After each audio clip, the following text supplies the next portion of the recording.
to Mrs. Perna's class.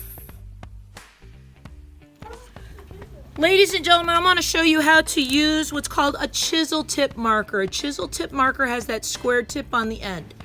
When you hold it one way, it gets much skinnier. When you hold it the other way, it's much fatter. The whole idea is that you use the fat, flat side to make stripes of color, big fat stripes of color, and it will take you a lot less time to color something in than going like taking the little end and going like this. Which one looks better? Which one is less scribbly? The top one or the bottom one? The top. So you always hold the marker so that you can see the tip nice and flat.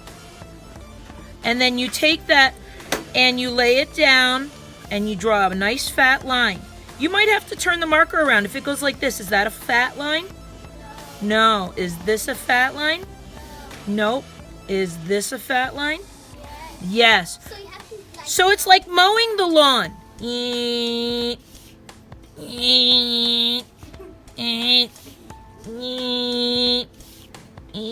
Or shaving. You don't want to shave like this, right?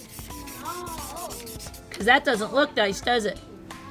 So when you're coloring in your boxes, and let's say you have your food in the middle, let's say this is inside would be your ice cream cone, you outline around your box first, around your food, and then mow the lawn.